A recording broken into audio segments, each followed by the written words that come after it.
باپ گھر میں آیا شام کو تھکا ہوا ٹوٹا ہوا بکھرا ہوا اور یوں آ کر دھڑم سے بستر پہ بیٹھ گیا. اب اسے طلب ہے پانی چاہیے, اسے طلب ہے روٹی چاہیے, اسے طلب ہے. آج گھروں کے اندر جھگڑے کیوں ہیں؟ تم آدمی کی جیب کو دیکھ کر سوال کر دیو, اس کے چہرے کو دیکھ کر, اس کے مزاج کو دیکھ کر جب سوال کرو گی تو روزے والا بھی راضی ہو جائے گا, عرش والا بھی راضی ہو جائے گا.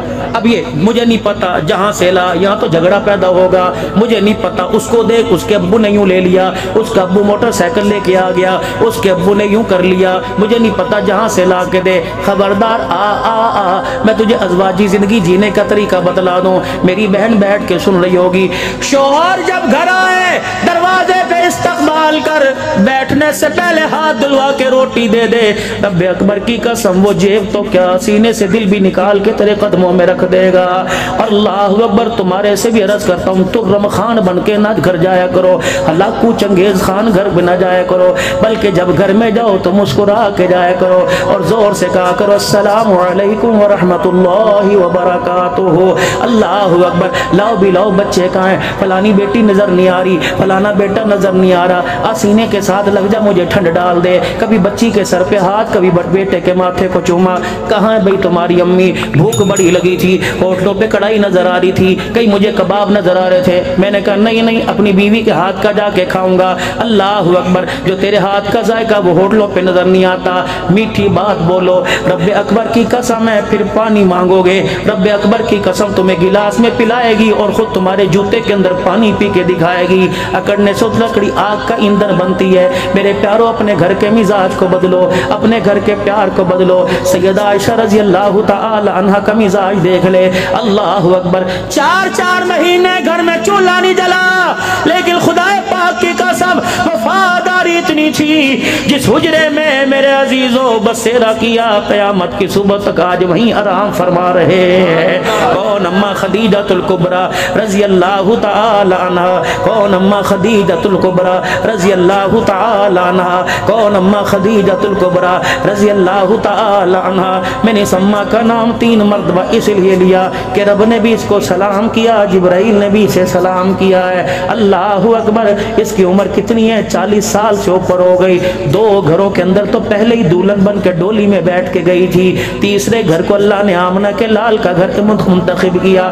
غلام میسر آیا اور آ کے کیا کہتے ہیں؟ حضور رحمت عالم کے سامنے بیٹھ گئے.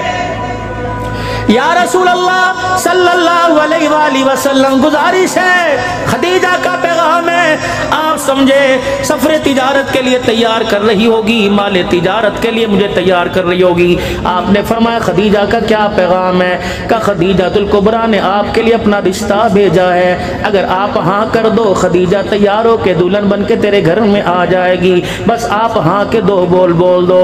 حضور کی اکھیاں برسنے لگیں. یوں نہیں کوٹ میرج جا کے کر لے, میرا نبی اگر ہاں کر دیتا تو کورٹ میرج والوں کو آزادی مل جاتی. اگر میرا نبی ہاں کرتا تو نوجوانوں کو لڑکی بھگانے میں آزادی مل جاتی. ساری عمر ماں باپ کے منہ پر کالک ملنے میں آزادی مل جاتی. نوجوانوں تم سنو, ذرا غور کرو.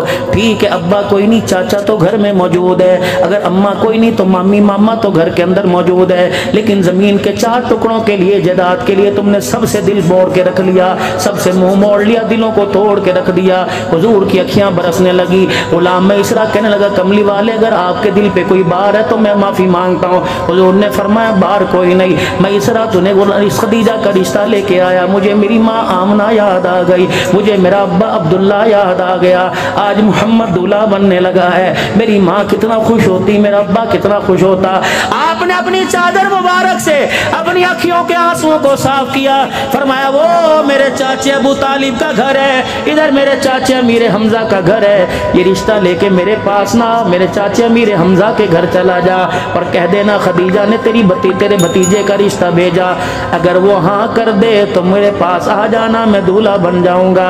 اگر وہ نہ کر دے خدیجہ کو کہنا ناراض نہ ہو, محمد کے چاچے نے انکار کر دیا ہے.